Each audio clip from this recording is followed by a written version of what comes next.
Majelis Hakim Pengadilan Negeri Metro mengabulkan permohonan pra-peradilan Adi Firmansyah.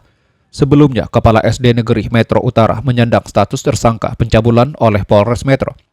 Dalam amar putusan, hakim menilai tindakan penyidik tidak sah dan tidak memiliki kekuatan hukum mengikat karena proses penyelidikan tidak sesuai KUHP. Adi Firmansyah ditetapkan sebagai tersangka dugaan kekerasan seksual dengan modus menjadi ahli spiritual terhadap seorang ibu wali murid. Rian Gumai, kuasa hukum, menyampaikan putusan menyatakan permohonan pra-peradilan dikabulkan sebagian, sehingga penetapan tersangka terhadap Adi Firmansyah dinyatakan tidak sah. Tindakan penyidik bertentangan dengan asas fair trial dan prinsip due process law. Pihaknya menyoroti berbagai pelanggaran prosedural, termasuk tidak adanya surat panggilan klarifikasi, pemeriksaan saksi, maupun surat penetapan tersangka yang disampaikan secara patut kepada terlapor. Penyidikan yang dilakukan tidak memenuhi ketentuan dalam Undang-Undang Nomor 8 Tahun 1981 tentang Hukum Acara Pidana atau serta melanggar hak asasi sebagaimana dijamin dalam Pasal 28D Ayat 1 Undang-Undang Dasar 1945. Pihaknya mempersoalkan penggunaan bukti CCTV yang belum diuji secara sah di pengadilan.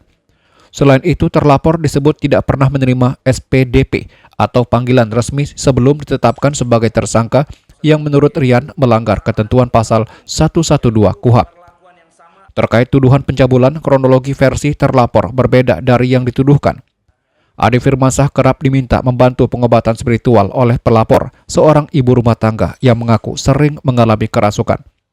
Terlapor ditahan tanpa adanya surat panggilan terlebih dahulu dan tidak pernah diperiksa sebagai saksi sebelumnya.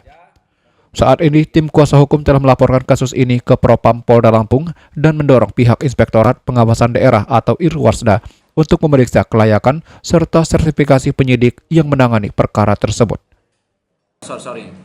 Tanggal 5 Mei 2025 itu si korban menghubungi Pak Adi untuk minta tolong diobati karena sering melihat hal-hal yang gaib, kira-kira gitu.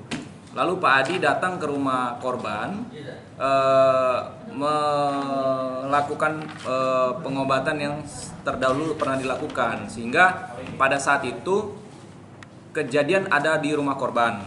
Di rumah korban terdapat keluarganya, tapi entah kenapa di ruangan tersebut patut diduga sudah dikondisikan karena ada CCTV. Umpama ini ruangan tempat yang dilakukan prakteknya, tapi di sana ada pihak keluarganya, kira-kira gitulah.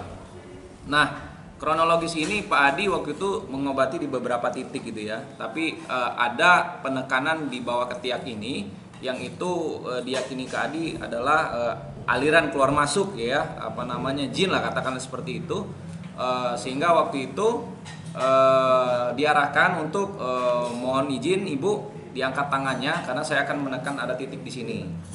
Oh iya Pak, silakan, disetujui pada saat itu begitu ya. Lalu karena memakai kemeja begitu ya, dibuka satu dan masuk sebelah sini. Tak, sudah selesai. Sehingga pada saat tanggal 5 itu kelar urusan, Pak Adi pulang dan dia sedikit mengalami perbaikan lah kira-kira gitu ya. Itu di tanggal 5. 4 hari berikutnya di tanggal 9 pagi pihak si korban menghubungi melalui katakanlah keluarganya untuk bertemu Pak Adi dalam konteks mau dilaporin atau mau berdamai. Pak Adi nggak tahu masalahnya apa. Nggak, kita ketemu dulu. Sempat waktu itu menghampiri Pak Adi di sekolah gitu ya, sama ada di suatu sekolah lain juga gitu ya sorenya. Intinya tetap ditekan mau berdamai atau mau kami laporkan. Masih nggak paham Pak Adi ini. Adi Firmansyah mengaku sangat terpukul atas kasus ini. Sebagai kepala sekolah yang menyandang gelar orang pintar ini menyebut kasus telah mencoreng nama baik dirinya dan keluarga. Adi menuturkan sebelum perkara bergulir, pihak pelapor sempat meminta sejumlah uang dan menawarkan damai. Yang jelas pertama, saya digunakan sekarang nama baik. Nama baik, reputasi, nama baik keluarga, itu juga dipertaruhkan semua. Dalam artian kata ya, saya lebih kurang condongnya gimana ya, dengan timbulnya pelaporan ini kan sama aja saya ini mau dihancurkan. Nah, seperti itu.